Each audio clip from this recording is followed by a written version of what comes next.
सीधा आपको इस वक्त संसद लिए चलते हैं, जहां लोकसभा में पीयूष गोयल ट्रेड डील पर बोल रहे हैं। व्यापार समझौते का संपन्न करने के उद्देश्य से नियमित रूप से चर्चा करते रहे हैं। इसी को ध्यान में रखते हुए दोनों पक्ष के वार्ताकारों ने पिछले एक वर्ष में विभिन्न स्तरों पर गहन बातचीत की है। दोनों पक्षों के महत्वपूर्ण और विविध हितों को देखते हुए यह स्वाभाविक है कि दोनों पक्ष अपनी अपनी अर्थव्यवस्थाओं के महत्वपूर्ण और संवेदनशील क्षेत्रों की रक्षा करते हुए सर्वोत्तम संभव परिणाम सुनिश्चित करना चाहेंगे। इन वार्ताओं के दौरान भारतीय पक्ष अपने संवेदनशील क्षेत्रों, विशेषकर कृषि और दुग्ध क्षेत्रों के हितों की रक्षा सुनिश्चित करने में सफल रहा है। अमेरिकी पक्ष के भी कुछ ऐसे क्षेत्र थे जो उनके दृष्टिकोण से संवेदनशील थे। लगभग एक वर्ष तक चले कई दौर के विचार विमर्श के बाद दोनों वार्ताकार दल द्विपक्षीय व्यापार समझौते के कई क्षेत्रों को अंतिम रूप देने में सफल रहे।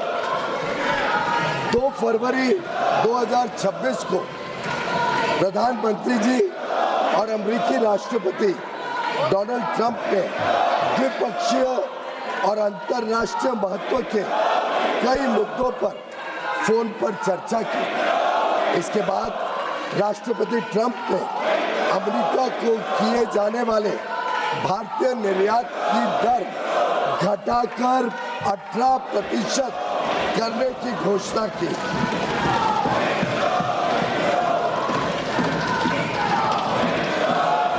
मैं इस बात पर जोर देना चाहता हूं कि यह अमेरिका द्वारा कई प्रतिस्पर्धी देशों पर लगाए गए टैरिफ से कम है, जिससे अमेरिकी बाजार में भारत की निर्यात प्रतिस्पर्धात्मकता में वृद्धि होगी।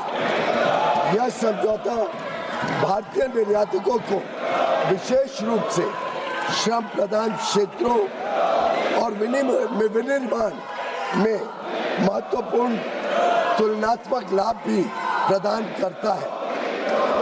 मैं इस सम्मानित सदन के समक्ष यह दोहराना चाहता हूं कि खाद्य और कृषि क्षेत्र में भारत की प्रमुख संवेदनशीलता का पूर्णतः ध्यान रखा गया है। साथ ही यह साझेदारी लघु और मध्यम उद्यमी, MSMEs, उद्यमियों, कुशल श्रमिकों और उद्योग के लिए नए अवसर खोलेगी। उन्नत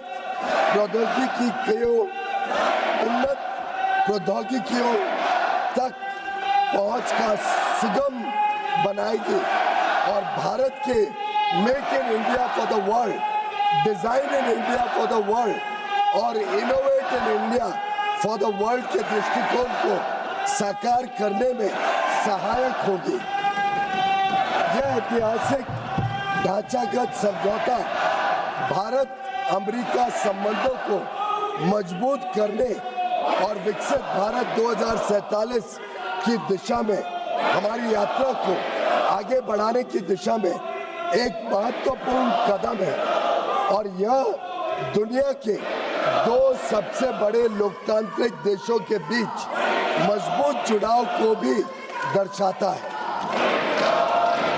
जो स्वाभाविक साझेदार है और साझा समृद्धि के लिए मिलकर काम कर रहे हैं। मैं माननीय सदस्यों को सूचित करना चाहता हूं कि आगे की कार्रवाई के संदर्भ में दोनों पक्ष व्यापार समझौते से संबंधित आवश्यक तकनीकी प्रक्रियाओं को पूरा करने और कागजी कार्रवाई को अंतिम रूप देने के लिए मिलकर काम करेंगे ताकि इसकी पूरी क्षमता का शीघ्रता से लाभ उठाया जा सके।